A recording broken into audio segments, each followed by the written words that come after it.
ఉదాకరాత్తమోదకం సదా విముక్తి సాధకం కళాధరావతం సకం విలాసిలోకరక్షకం. ప్రేక్షకుల నమస్కారాలు తెలియజేస్తూ మనం ఈ వారం రాశి ఫలాలు తెలుసుకుందాం.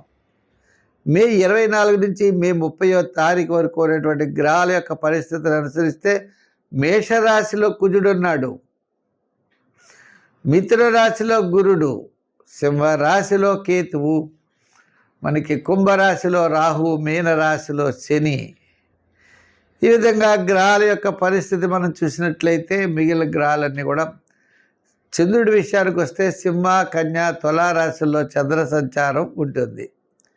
ఈ గ్రహాల యొక్క పరిస్థితులను అనుసరించి 12 రాశుల వారికి ఎలా ఉంటుంది, ఏ విధంగా మనం చెయ్యాలి, ఏ విధమైన సులభమైన పరిహారాలు చేయాలి, తద్వారా మనం పాజిటివ్గా మనం ఏర్పరచుకోగలం. అంటే కార్యసిద్ధి, ధనలాభం, ముఖ్యమైన వ్యవహారాల్లో విజయం సాధించడం, ఇవన్నీ కూడా మనం చేయాలంటే తప్పనిసరిగా దానికి అనుగుణంగా మనం తప్పనిసరిగా గ్రహాలకు అనుగుణంగా మనం చేసుకుంటూ మనం ముందుకు వెళ్ళినట్లయితే తప్పకుండా విజయం సాధిస్తాం. వృషభ రాశి.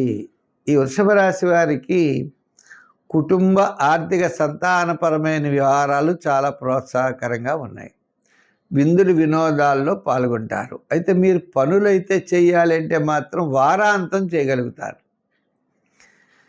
మరి అన్ని విషయాలు బాగున్నప్పుడు పనులు వారాంతం ఏమిటి అని మనకి చిన్న సందేహం వస్తుంది కదండి. మనసు కంట్రోల్లో ఉండదు.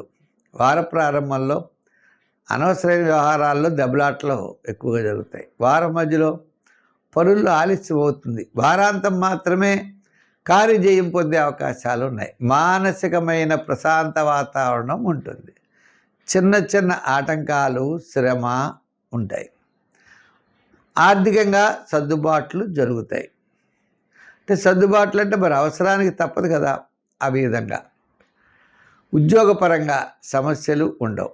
రాజకీయ పరంగా పర్వాలేదు. వృత్తుల పరంగా డెవలప్మెంట్స్ వారాంతం అనుకూలంగా ఉంటుంది. వ్యాపార పరంగా మనం చూసినట్లయితే కూడా వార ప్రారంభం, వారాంతం ఆర్థిక సర్దుబాట్లు ఉంటాయి.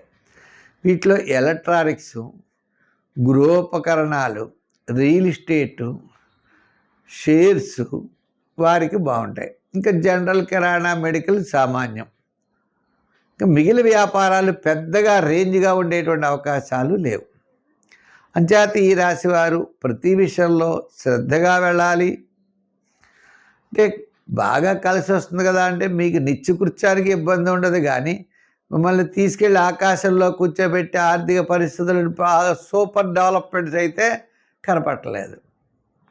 ఎందుకంటే మరి గ్రహాలన్నీ బ్రహ్మాండంగా ఉన్నప్పుడు మరి యోగించాలి కదా. అంటే అసలు యోగించే ప్రధానమైన గ్రహాలు యోగించట్లేదు. రవి, చంద్రుడు, కుజులు అసలు యోగంలో లేరు. ఆ ముగ్గురు లేనిదే పెద్దగా ఆర్థిక డెవలప్మెంట్స్ ఏదో నామమాత్రంగా ఉంటాయి, కానీ సూపర్గా ఉండే అవకాశాలు లేవు. చేత దైవ బలాన్ని బాగా కోరుకుంటూ సంఖ్యల్లో 6-8 సంఖ్యలు వాడుతూ, రంగుల్లో గ్రీన్ వాడుతూ, ఆరాధనలో అమ్మవారికి కుంకుమ పూజ చేయిస్తూ ఉండండి. అమ్మవారి యొక్క స్తోత్రం రోజు చదవండి.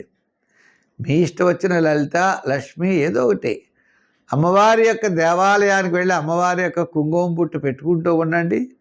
అత్యద్భుతంగా ఉంటుంది. సమస్యలు, చిన్న చిన్న సమస్యలు, దిష్టి దోషాలు, అన్ని రకాల దోషాలు కూడా తొలగిపోతాయి.